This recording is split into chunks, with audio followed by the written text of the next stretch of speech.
Hello viewers, hello listeners, hello everyone. Thank you once again for joining me on DMAPS TV. It is with no doubt, ladies and gentlemen, that the Citizen Coalition for Change leader Nelson Chamisa has emerged as President Emerson Mnangagwa's most formidable challenger for the presidency when the country goes to the polls in the next few months.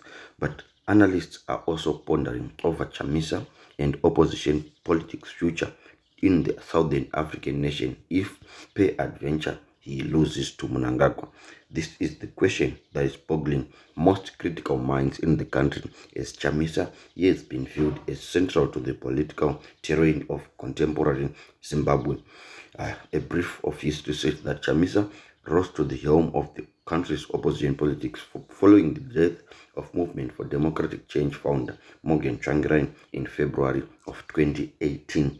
Chamisa was able to shrug off Thokozani Kupe and Elias Mudulu, both vice president at the time, and take firm control of the MDC and the majority of the party's sea of Red Army supporters.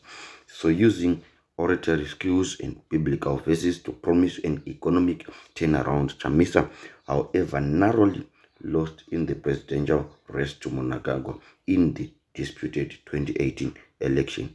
Chamisa has since refused to acknowledge the political foe as the legitimate president, and he has built his 2023 election challenge bid on that basis.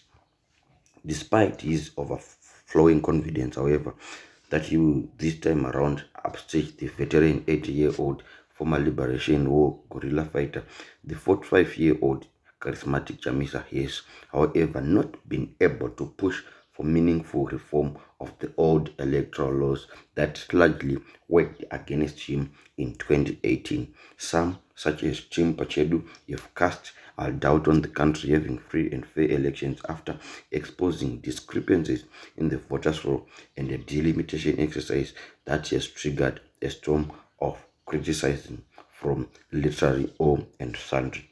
And just recently, we saw the Zimbabwe Electoral Commission chairperson, Justice Priscilla Gumbua, refusing to come clean on the contentious delimitation, as all signs point to yet another disputed election.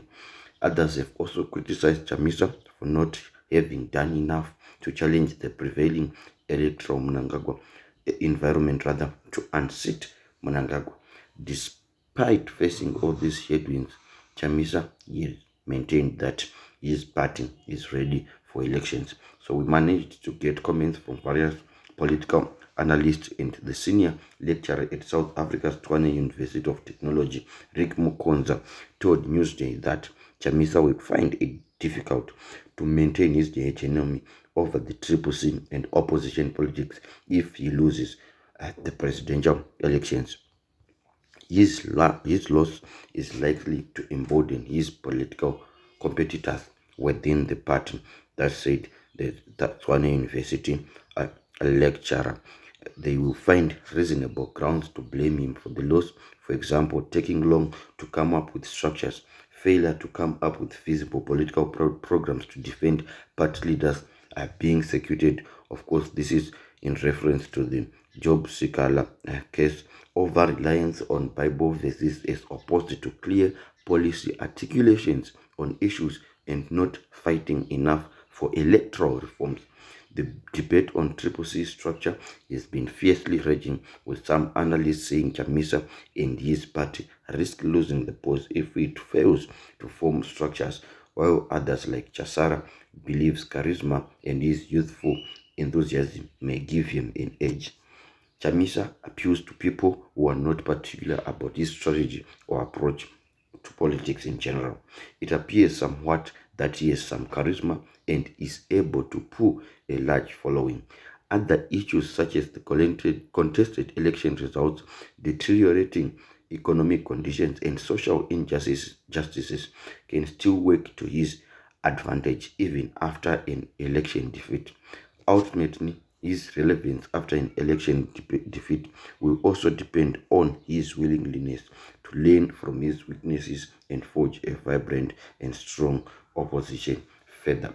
The Institute for Security Studies Head for Southern Africa, PS Pigu, said Chamisa's strategy towards the elections was questionable. I think there are some times when people want to really question him without fear or favor. There are already questions as to how many of those that voted perhaps from the Mnangagwa in 2018 for Nelson will also vote for him this time, whether it's the ZEC figures or his own figures. It will be interesting to see how many will turn out. As for the tactics employed, I think there are different schools of thought, and I think the critical issue is not much or about structure and absence of electoral reforms, but rather what is the strategy being employed to mobilize and uh, get people to register and participate, and secondly, how to defend the vote. If he loses, there will be an element of the opposition ranks who will push back against him and may lead to some internal ruptures in the opposition. That is usually the case when the party leaders have taken a particular course of action and it has failed. The professor for politics at the University of London's School of Oriental and African Studies, Stephen Chan, believes Chamisa could still win the election. If Chamisa is unable to win the forthcoming elections, or at least provide compelling evidence backed up by foreign observers that he was cheated, the opposition will likely fall apart. This is in part because the Triple C has no structures, so there's nothing in any formal organizational sense that holds it together. It all depends on Chamisa. Having said that, the performance of the government has been so bad that there is a strong chance that even on an uneven playing field, Chamisa could win. So that is the school of thought from various political analysts that are saying that Chamisa might end opposition politics in Zimbabwe if he fails to take over from Mnangagwa in the upcoming watershed elections. Anokon Kenya Mfaro, Dinwenyu, Honorable Madiva.